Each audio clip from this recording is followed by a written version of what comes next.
the Heart Leader podcast, where heart and mind align. I am your host, Amber, and today I am joined by my dear friend and very special guest, Ben Sullivan.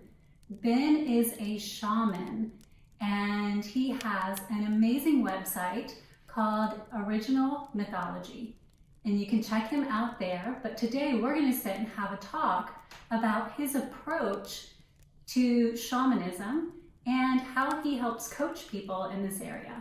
Now, he does have a three-pronged approach that we're going to dive into, and that goes from personal, from within, to communal, to spiritual. So I'm going to take a moment now and turn to you, Ben, and ask if you can share with us a little bit about what that means when you say personal, communal, spiritual. If somebody were to come to you and say, I would like coaching in this area, or like to learn more about shamanism, how do those three pillars play a part? Yeah, well, first, thank you for inviting me. This is great to sit down and have a conversation with you about these things. And so, to start with shamanism as kind of the framework for this, in my experience, and this is kind of the perspective of it that has helped me through my life, shamanism at its core is the art and practice of relationships. And, if we look back into ancient cultures of all heritage, of all of our ancestry, regardless of where we come from, there was elements of what we now consider to be shamanism found across the globe. And so shamanism really is kind of a shared heritage that we all on this planet are connected to. And it begins with this idea and this perspective that the individual is in relationship with all things, all living things, all parts of this earth, all parts of the cosmos, past, present, future, everything. The individual is a part of this larger web of relationships.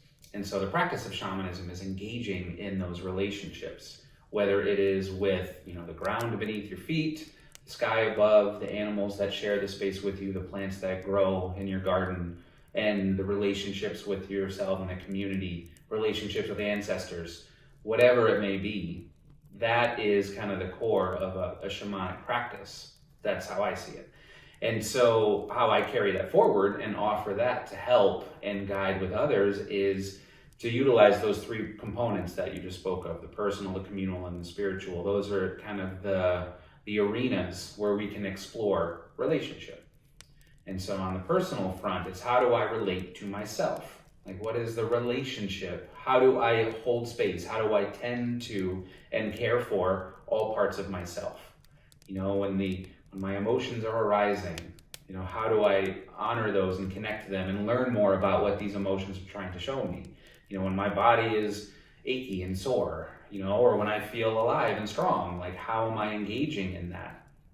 And, those dark corners, those hidden caves that we all have within us, how do I explore those? How do I step into those places of myself that are unknown to me, or those places that I don't want to see? That's the personal, relationship with the personal. Relationship with the communal. Okay, so now that I have a bit of an understanding, or at least I'm learning how to understand what I'm communicating to myself, let me step out into the world of mirrors and all of these people, these friends and families and strangers all around us that are reflecting back to me different angles and different sides of my own being. I can't see some of those reflections just when I look internally on my own. I need these reflections. I need to have this experience of relationship outside of me so that I can understand myself more. And then through my relating to others, how I show up to other people, that also demonstrates parts of myself that I don't see when I'm just sitting by myself with my journal, or sitting in solitude. That's the communal, so I learn how to relate to myself, I learn how to relate to others, and then the third component is the spiritual. It's learn how to relate to something greater than myself. How do I open up all these parts of myself to something beyond my understanding or beyond my expectation, and allow that to be an avenue to understand myself more. I can relate to myself, I can relate to my friend. How do I relate to God? And through that spiritual perspective, we learn what is our spiritual language. What are the different signs and metaphors and images and experiences and visions and all of those other things that spirit uses, the universe uses to communicate to me. And in learning how to engage with that, learning how to understand what is being brought forward through this connection to something greater than myself, once again, I'm seeing parts of myself that I wouldn't see, whether it's through relating to others or just my own inner exploration. And what I find most effective for myself and offering to others is that, we can maneuver and allow the energy, allow our own inner intuition to guide us through these different places. There are times where no matter how many journal entries I've done and podcasts I've listened to and counselors I've spoken to, can't get it much further in here, or it's just not available. I don't have access to it in that moment. Okay, let me step out into the community. What are the tools and the resources I have to go out and relate to others? Let's let that generate some momentum, gather some energy there. Or maybe neither of those are quite effective right now. Okay, let me lean into prayer then. Let me move into the spiritual aspect of my practice.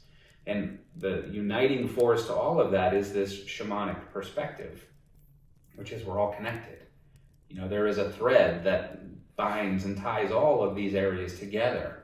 And we just follow that thread. We allow that thread of a higher consciousness, something greater than ourselves, which at the end of the day is ourself, to lead us where we need to go, and then the shamanic perspective offering that it is these relationships with the seen and the unseen, relationships with ordinary reality, and then being a conduit through which to travel into non-ordinary reality, and allowing that to be the avenues through which we can go and explore these different parts. So that's, kind of an overview of the practice that I've learned for myself and I offer to others. What I really love, as I sit and listen to that, is I hear a lot. It's ascension, like we're walking up this staircase. And what I hear from you is it's more fluid than that. So when somebody may find themselves circling back to something that they've experienced over and over, and they're like, why can't I get this? Instead of beating yourself up over it, you can realize that it's a fluid experience. And maybe it's showing you a different layer within yourself versus, I just took 5 steps backwards on some staircase to this ascension to who knows where we're even going to. And so what you're explaining more is this fluid movement versus like we're going up something. Yeah. I don't know if you or your listeners have seen this, but there's been this image that's been on the internet about the solar system. And maybe it's been around for a while. I've only seen it recently. But it shows 2 points of view of the solar system. And one is kind of the traditional, what we all saw in grade school, the sun in the middle, and all the planets are orbiting in this very linear circle. And then this other image is showing it's a dynamic process, like that we are traveling through the universe, and the planets are orbiting the sun in this great extension of motion. And for me, that was just such a beautiful way to describe just what you're saying, is like we have the opportunity to look at spiritual growth as, like you said, this linear, like one step at a time. Oh, now I'm back down. I have to redo those steps again. It's my belief, and I think this is what we're saying. There is no redoing. If we are re-experiencing something, the experience may be the same, but we're different each time we come to it. Yes. And that is that dynamic growth, is like that perspective of saying like, okay, if this is being shown to me, it is I with new eyes that are looking upon this. So what else can I see? What is new to me as I look upon this experience that seems to be something that I've gone through before? That's how we can take this, just like you're saying. And it's not a staircase. It is this dynamic, ever-evolving process. Yes. And when you look at it spiritually or scientifically, all things are dynamic, right? So if we put ourselves into this seemingly linear experience, even what appears to be a linear experience right now, if you look into quantum physics, they're finding nothing is truly linear. So we're tying ourselves to something that may not be truth, at least not fundamental truth. So why do that? So shamanism seems to, along with many other belief systems, can kind of give us that freedom to understand. Yeah, I like the word freedom, and I think with freedom comes, there's like two avenues that I think most often we can take. One is with expectation and one is with curiosity. With expectation, we all do it. It's not like this is something we're going to grow out of at one point, or, oh, I don't have expectations anymore. We all do. But expectations are what kind of lock us into a linear mode of thinking, And so whether it's my own internal process or the spiritual path or whatever, it's the expectations that confine that dynamic movement. But curiosity is the process of coming into something saying, I don't know, and I want to learn more. It's tough to be judgmental when you're curious. It's tough to have expectations when you're operating from a place of curiosity. And so I think that's kind of whatever this situation or the circumstance that arises, or, oh man, I feel hurt by this person or the situation, or this, why me? Oh, why this again? The expectation is what makes me think like I should have been past this by now. I should be over this, I have an expectation of my own, where I'm at on that staircase, and because I'm not, here comes judgment and locks me in. Curiosity, and this is kind of to get back to that shamanic perspective of, like, part of relating is being curious about what you are relating to, whether it's yourself or another or something greater. And so it's like, okay, well then why is this coming back up again? What is this showing to me? What is the parts of self that are being activated and being awoken by this circumstance? If it's uncomfortable, what's uncomfortable about it? Let me be curious rather than, oh no, I shouldn't feel this. I need to deny this or repress this or judge this for coming up. And that's kind of what allows for that dynamism to continue to unfold, is just the avenue of curiosity. Yes. And I know our theme for this month is vulnerability. And everything you're describing takes a level of willingness to be vulnerable, especially when you were talking about, your first step, the personal part of it. And you were talking about those looking into the caves or the corners of darkness.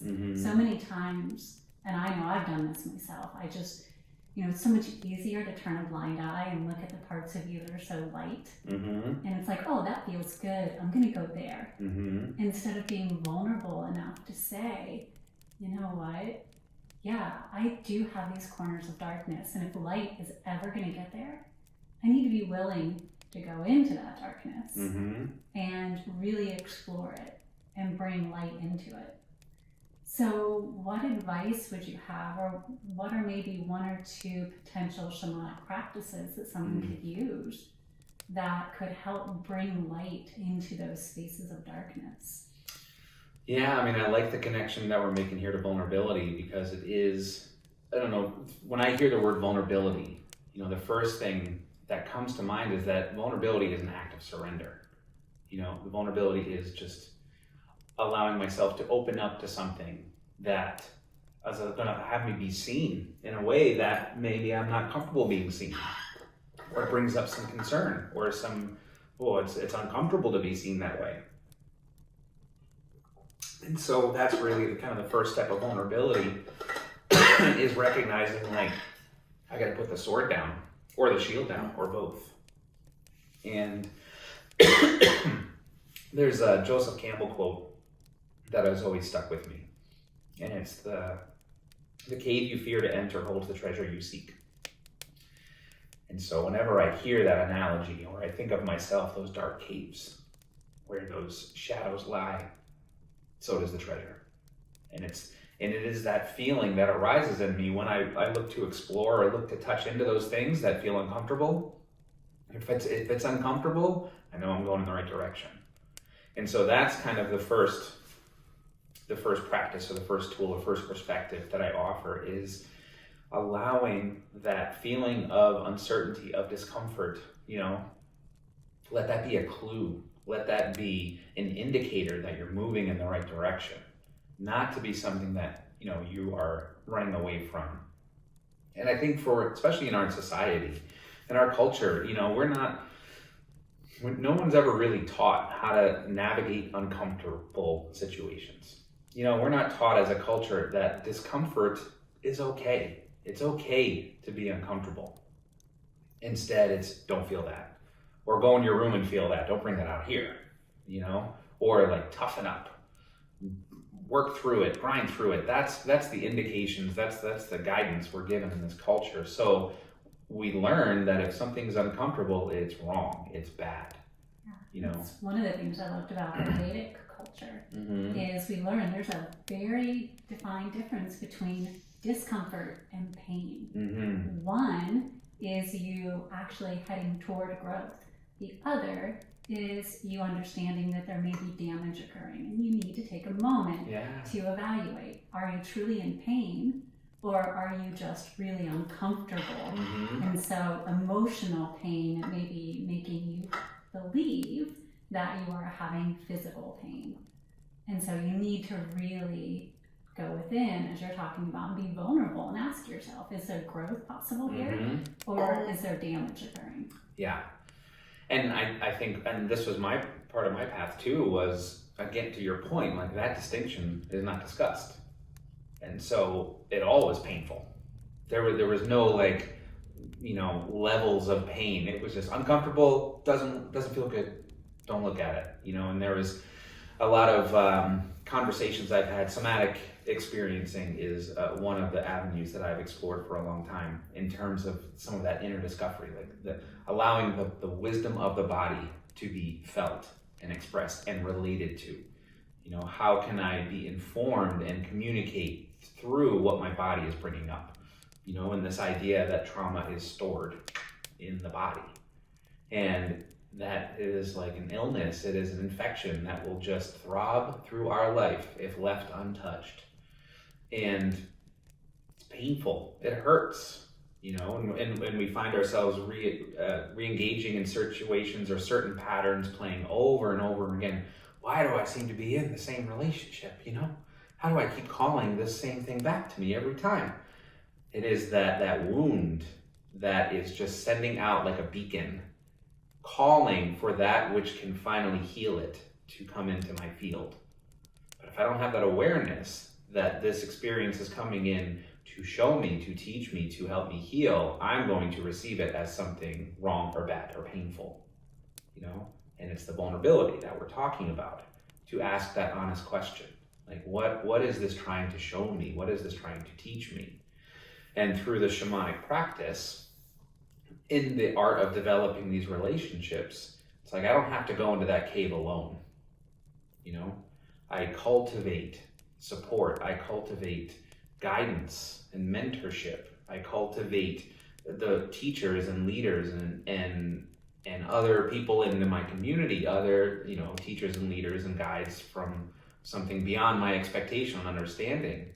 And with all of that, like stepping forward into those dark caves, knowing that there may be monsters, may get a little dark in there, may get a little scary, but monsters don't guard empty rooms. It is what's in there. The treasure that I am seeking is in there. And it's kind of that perspective shift as well, as if I'm being challenged, it's because what I am seeking is worth the fight. It is worth the expression of what is being presented to me. If there's monsters guarding something there, then boy, that's something that I want to experience. And so, and this is kind of the practice of, as I've learned from shamanism. And if we look back to what the ancient cultures and our ancestors, again, all of our ancestors had shamanic practices. We are all the inheritors of this tradition. The word shaman, and just kind of that, yes, that is from a particular time and space and culture, and we pay reverence and respect to that culture that gave us this word, and that word is highlighting something much greater and broader than this particular culture in time and space. The Tungus, they're the Mongolians, and the ancient Tungus people, that's where that word comes from, and that is the word that has been passed down that we use to kind of illuminate this idea, this practice. But there was, every village or community had their shaman, capital S, and that individual served as kind of the mediator between the seen and the unseen, between the community and all of those great forces beyond understanding. And that was the shaman's role, is to be the ambassador for the tribe, for the community, to the unseen realms. Just like it was the king or the queen's role to be the ambassador to the other realms of men and women, and to these, these were the roles that were being played as a way to allow the community to grow and flourish. And the shaman's role was to communicate to the spirits of the land, spirits of the sky, to the ancestors, to the unseen forces. So they were the one that went into the cave on behalf of the community. They were the one that made those exchanges and created those relationships with the, those unseen forces. That was their, and it wasn't always the most thankful job, because if they're the ones that are responsible for making sure that the buffalo come back next season or the crops grow in the spring and they don't, well, they know who to blame, so it wasn't a glamorous. They didn't have, if they had Instagram accounts back then, I don't think many shamans would be telling everybody that they're the shaman. They wouldn't be the influencers out there? I don't think so. But there was an understanding amongst the community that while that shaman, capital S, served as the ambassador and the go-between for all of the outer world of the community, that each individual of that community be the shaman to the village inside. They were the go-between for this world that exists within them. And how are they going to relate on an individual level? The shaman prays for the community, the individual prays for themselves, prays for their family. And that's a distinction that I think has kind of gotten lost along the way. And especially now, there's a lot of avenues, lots that's available for people to explore shamanism in ways that resonate with them. And I felt, it was a part of my journey as well. There is something alluring about being that go-between. I had some experiences early on in my journeys where I was like, wow, this is real. Wow. And I just see how powerful and how healing it is for me. I want to share this. I want to help others, But there's a few steps in between, that and then being in a position to hold that space and hold that perspective to be the go-between for a community. And it's, again, another dynamic process, but it's one that, and this is kind of where I'd like to draw that line between what's cultural appropriation and what is like the carrying of tradition. Yes. Those are two different things. I would love to dive into that subject because I think it has gotten very, there's a lot of talk about cultural appropriation, and to the point where if you're someone who has spent a great deal of time invested with a culture to learn their traditions and their customs, you're still labeled as appropriating the culture. Like, I've studied Vedic philosophy for most of my life, and if I wear a bindi, I get really kind of raked over the coals for appropriation now. But nobody asks my backstory. And I wondered if that happens to you too, or if that comes up much where you are.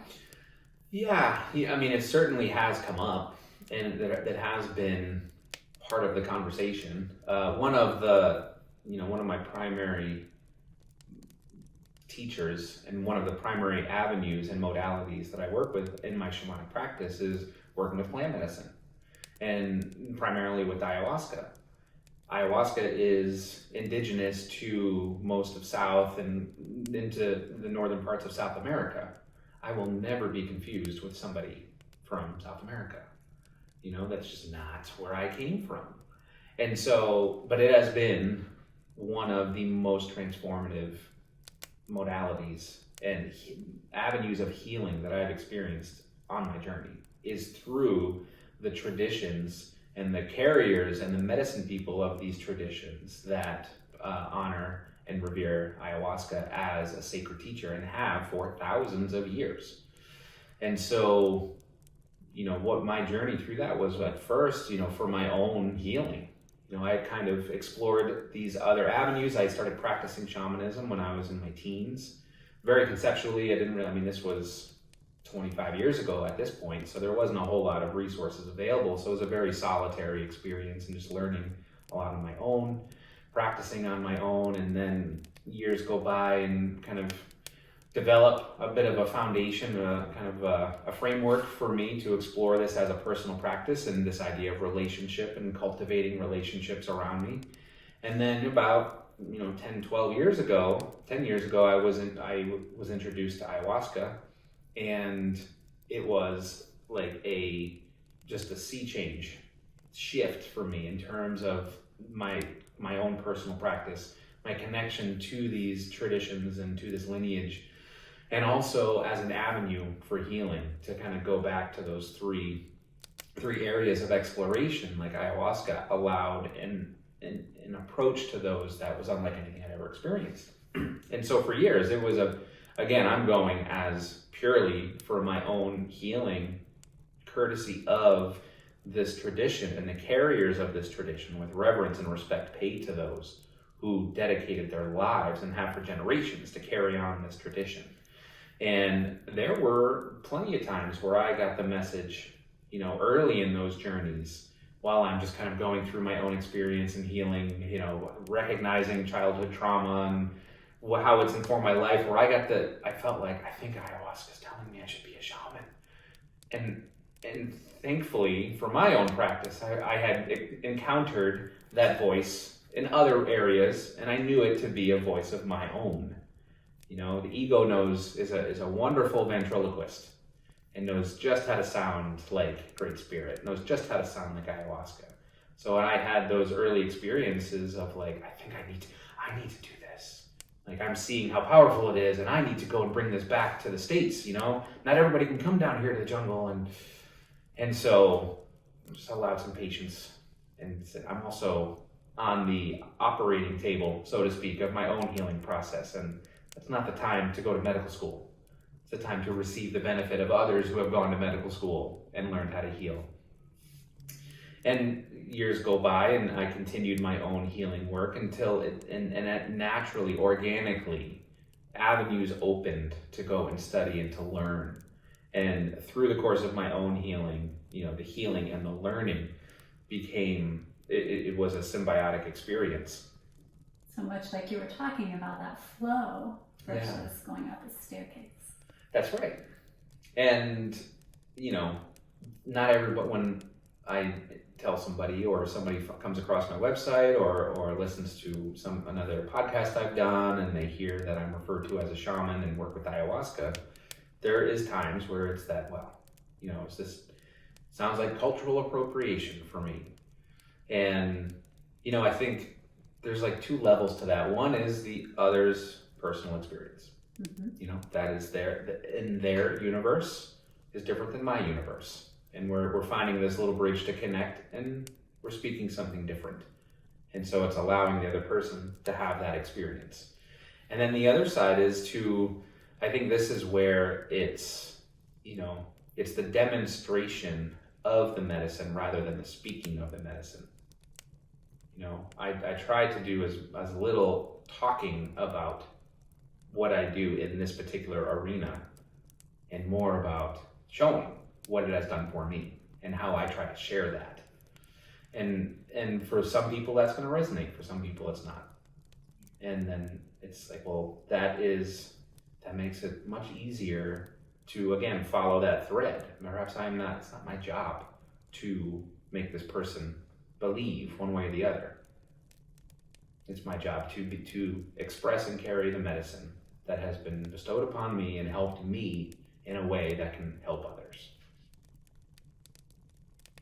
That point of view is a very strong one to step back from, because ultimately it's none of our jobs to change the perspective of someone else, because we can't. We're each here with our own perspective. But being able to share our experience, so if someone's having a like experience and finds value in it, to me there is just so much that can be gained from that. And so to hear your story of cultural appropriation and how individuals have seen that reflected in what you do, really does help me as well, because I've experienced that.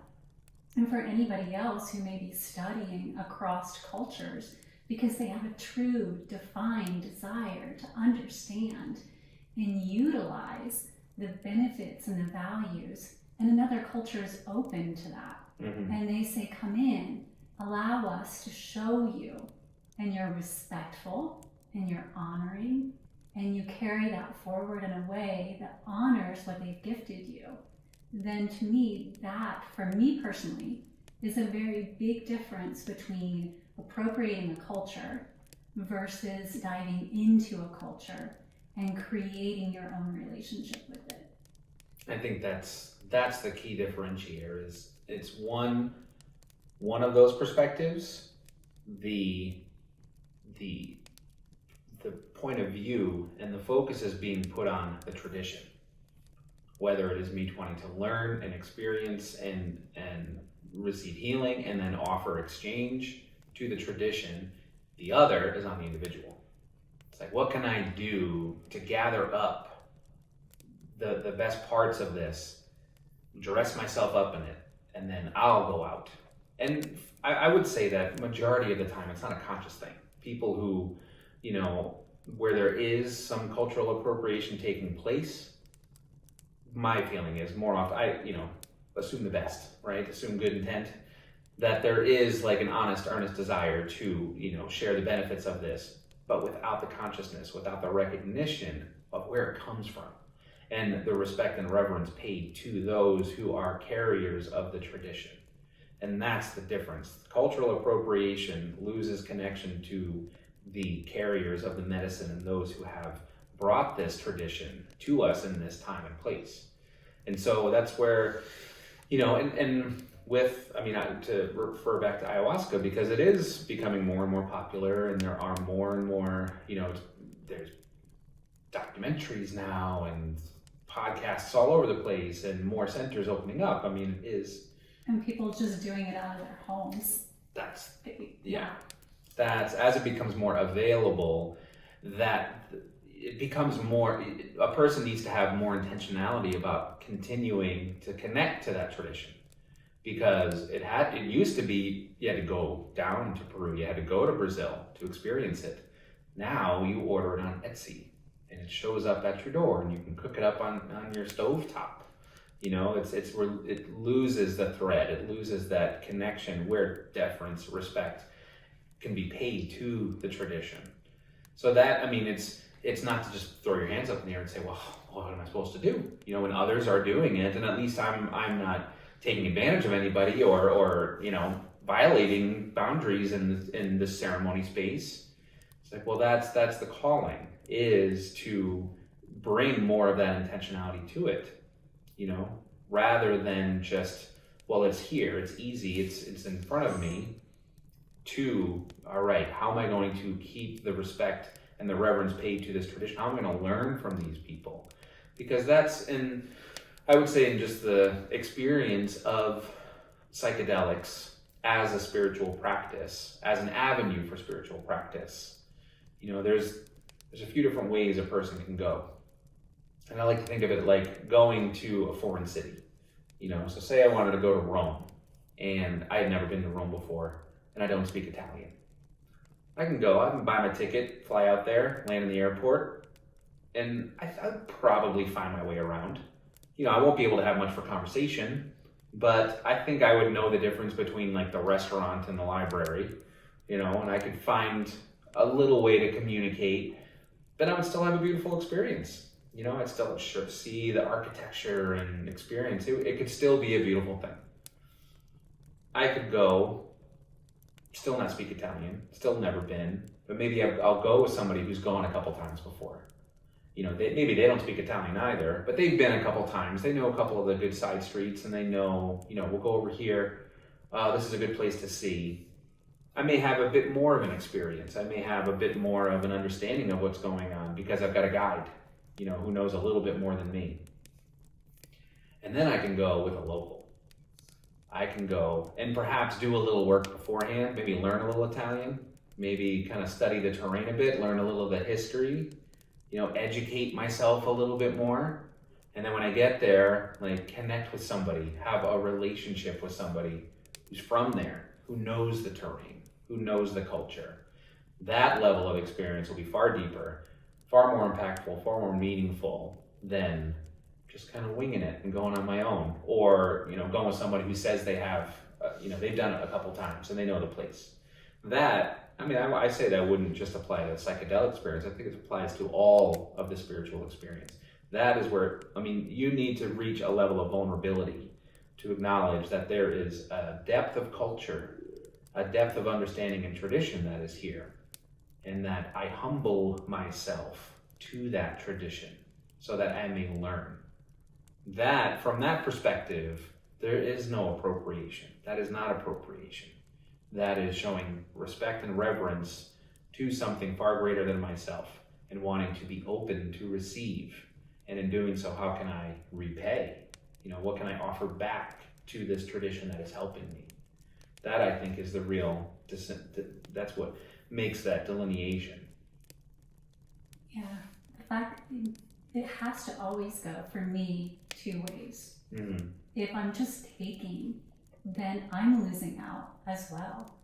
If there's an exchange of energy, an exchange of intent, then it begins to create that flow and that cycle that we've been talking about too. Because I'm not just pushing my will out. I'm setting an intention, but I'm receiving, because if I've never been to Rome and I'm going with a local, then that local, I need to be willing to receive their guidance and their willingness to share. Because maybe I've allowed myself to go with a local, but my ego is so strong that I'm still like, you might know the area, but I'm still going to direct this journey. Right. So there's all different levels that begin to align, and it has to be that free flow that you have talked about all the way through. So we were talking about misconceptions, and ayahuasca is definitely one of them. Mm. I know when I told some folks that I was having my shaman friend on the podcast, they had some defined thoughts of what you would look like, and then when they saw your picture, they were a little taken back because you didn't meet the expectation of what they thought a shaman would look like. Do you find there are other misconceptions in shamanism that are just myths that can be broken down or that you can share with us? Yeah, certainly. One, we spoke to it a little while ago, is this idea that, or the understanding that our ancestors had, that we all have a responsibility to be the shaman for the community within. Oftentimes a misconception is that to be a shaman, capital S, means that you have to have some sort of spiritual calling or spiritual crisis. There has to be some sort of break where the individual has been broken off from reality. This idea of the wounded healer. The misconception is that there's like a threshold for how intense the wound has to be. Near-death experience or tremendous trauma. Trauma is relative. And trauma is that which awakens us to something like a deep wound within us. And there's really no measurement. You can't line 10 people up and say, that wound's not enough to be a shaman. That wound's not enough. Again, this idea of shamanism being the art and practice of relationships. We all have a birthright to engage in a relationship around us, within us, all through us. And I think it's a little bit of that, kind of what we're just saying, a little bit of, there's an allure, having to experience some of these things come with it. Some, it can be exciting. It can be very enticing to, I'm going to serve ayahuasca to people, or I'm going to, lead people on, I'm going to be a shamanic mentor. I want to teach and coach people. It's like, those are all beautiful, wonderful, necessary, needed things with a little bit of foundation to it, So it's like the person who goes and they have an experience with ayahuasca first time, and ayahuasca tells them, you need to be a shaman. and then they go and they want to start doing the ceremony, you know? That's a little bit of the misconception, is that there's some sort of, you know, awakening that happens, a kundalini awakening that just blows the lid off, and that's the only way that it can happen. The shaman, you know, a calling can be wanting to live a life in a more integral way. You know, a calling can be wanting to change some of these patterns that are no longer helpful and in fact hurtful. You know, that is a calling. A calling to want to relate in a more authentic, present, vulnerable way to yourself and the world around you. That's a calling. It doesn't need to be, you know, 3 ravens circle your head on the first full moon of the new year and an old, you know, medicine person sees you and anoints you as a shaman. That's not, sounds cool, makes for a good movie, but it's not always real. And in fact, it separates so many of us from an experience of something greater. You know, I had a pretty good life. You know, yeah, some bad things happen, but that person over there, boy, they were homeless at 7 and suffered all of these terrible traumas. And well, yeah, of course they would be, you know, and then they found a healing avenue through it. Well, of course they should be a shaman. I can't. You know, I had a pretty easy life, I suppose. You know, when we start to look into those caves, we'll find, all of us will find some treasure. You know, all of us will encounter some monsters. And it's the shamanic path, in my experience, the shamanic path that gives us the tools and the resources, the courage and the strength to walk into those caves. If we allow ourselves that can be true for us, that we can be deserving and we can be worthy of experiencing something greater than ourselves.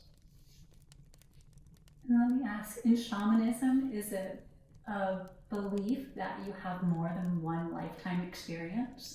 So reincarnation is a potential? Yeah, I mean, it's certainly something that I've seen it in different cultures and in my own experience. You know, it's like the non-ordinary side of the shamanic world is big. Okay. And all of these different experiences land in there. You know, that it can be, you know, these linear past, present, future lifetimes, parallel lifetimes. You know, when we kind of step out of this 3-dimensional reality, all things are possible. And it's the shaman that explores that and what resonates. So it's possible, given that it's not this lifetime only that you're healing. Mm-hmm. It could be many other things, many other experiences from other lifetimes. Mm-hmm. So if somebody were to take that misconception that my life has been great, their life would lead them to being a shaman, well, maybe it's the previous lives or even the future lives, mm-hmm. or lifetimes in parallel areas mm-hmm. that would create this opening for you. Mm-hmm. So the willingness to suspend, it's only about this one little segment of time, it sounds like. Yeah, that's it. I think I think Carl Jung said this. It's like the mystic swims in the oceans that the schizophrenic drowns in. And we are a very schizophrenic society. Maybe not by diagnosis, but definitely by action. You know, and it's that to have such that pain that we were speaking to. So many of us, all of us, in one way or another, have experienced that pain of that inner exploration, or what may lie on the other side, or what's in that cave, be so terrifying, be so overwhelming that I'm just going to shut it down altogether. You know. But as life will happen, we will be thrown into that cave at different points, whether we choose it or not. And it's the shamanic perspective that has the understanding that cave is not a place of terror, that is not a place of pain and suffering. It is a place of understanding, of wisdom. And there will be some work for it. The shamanic path is the one that offers perspective to that. And every cave is different. And it's the person that shuts themselves off from that closes that down, that just pretends it doesn't exist and just goes about, you know, in all of these things that our culture says. I'm going to get the job, I'm going to get married, I'm going to do this, I'm going to do that, I'm going to create this perfect exterior life, and hopefully that will keep me occupied enough to not hear the sounds coming from this cave, and I'm going to put a bunch of rocks in front of that cave and never take a look at it. At some point or another, We will be put in that cave. We will be thrown into that ocean. And so to utilize and have available to us this perspective, through these relationships that we create in and around us, then it's like I said earlier, we don't walk into that cave alone, but it requires that element of vulnerability, which is what we've been talking about. And to say that there is something greater happening here than I can understand.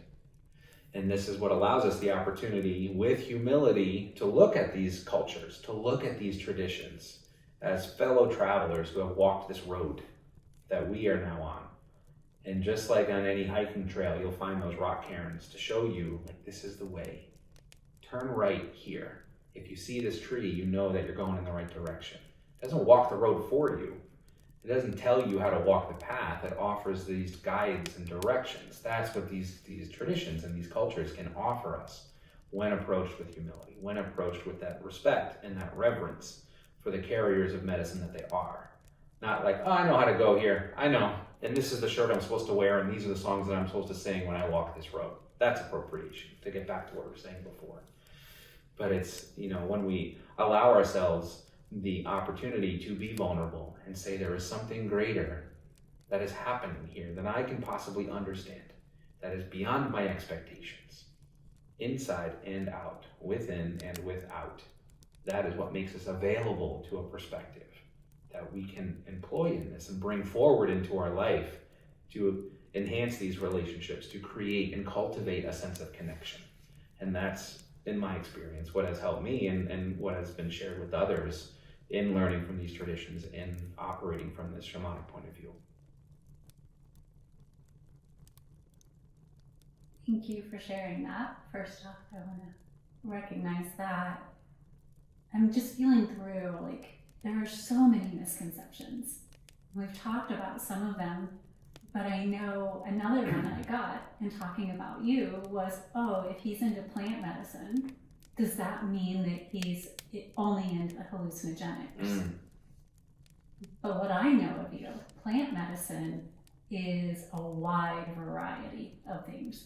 Hallucinogenics is like a dot on a map of everything that you bring forward. So can you help break that down just a little bit so we can start debunking that? Right? Yeah, no, absolutely. I mean, Earth's garden is vast and filled with many flowers. And just as you said, there are, this section of the garden is of the hallucinogenic variety. And that, early on in my journeys, I read Carlos Castaneda. That was one of the first authors that I ever read that really kind of opened my mind up to these things. And it's the story of, this very Western, he was a grad student at UCLA and, kind of thought he had it all figured out. And part of his studies was to go and talk with indigenous people of Mexico to learn about their, plant usage. And he'd heard about peyote, and he was around, I want to learn about this peyote, and I want to talk. And he came with his westernized, I'm the learned man, you're the savage. I'm going to throw you some money, you show me some of these things. And the medicine man who he connected with, this man named Juan Matus, who was the carrier of a tradition, offered him peyote, guided him through some early experiences with peyote, and then it opened up his world. It just shattered his whole point of view and took him on this lifelong journey that extended for the rest of his days exploring these things. But they never went back to peyote. They only used peyote in the very, very beginning. And at a certain point in his journey, Carlos asked his mentor, Don Juan, why did you, we haven't touched this peyote in decades. Why did we start with that? And Don Juan said, that was the only way that I was going to shut your ego up, is it had to get shattered beyond anything that it knew. And then you were finally opened enough to, receive and be available, be vulnerable enough. And so in one respect, that is one of the benefits that working with plants in that corner of the garden offers, is that sometimes we need that strong medicine. We need that medicine of the earth that kind of breaks our ego down, humbles us a little bit. For some people, that's what's needed. And then from there, okay, now I can be more open to the rest of this experience.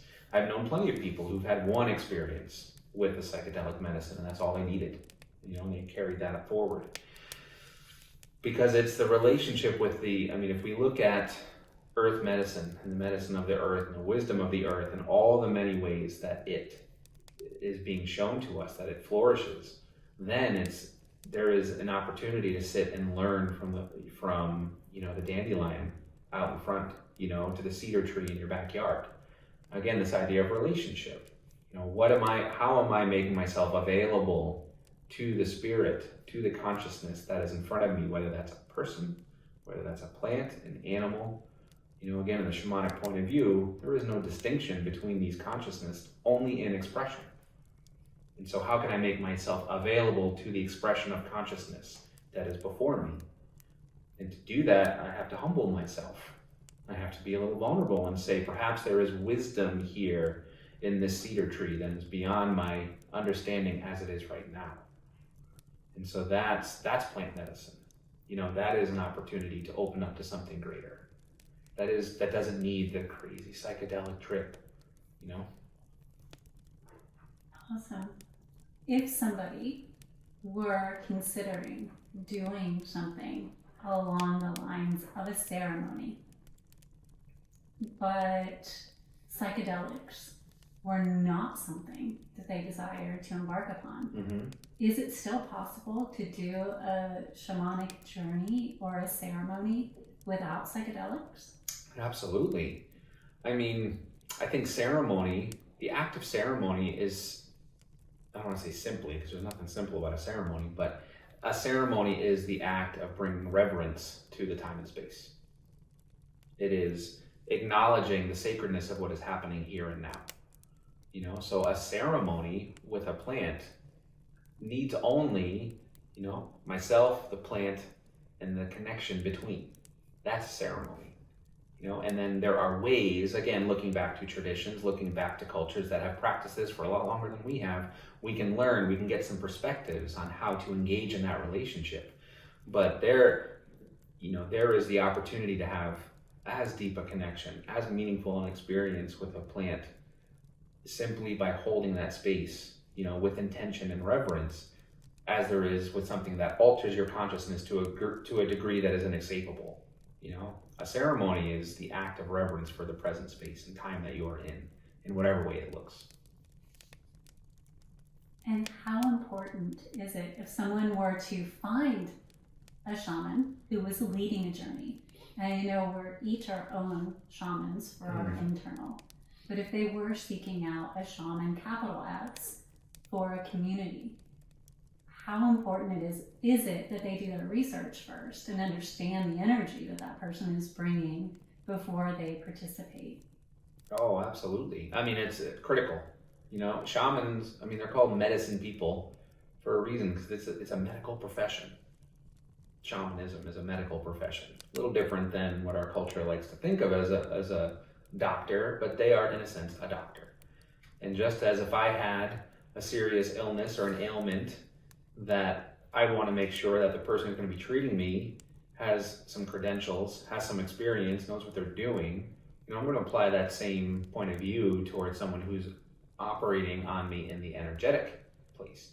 From that space, a medical professional who knows what they're doing. And it's a little different.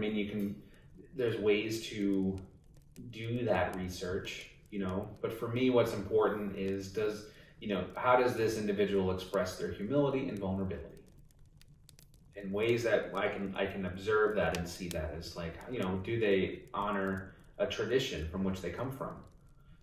Do they have a practice which is self-sufficient unto themselves? How do they relate to other people? Are they only ever and forevermore, the sage on the stage?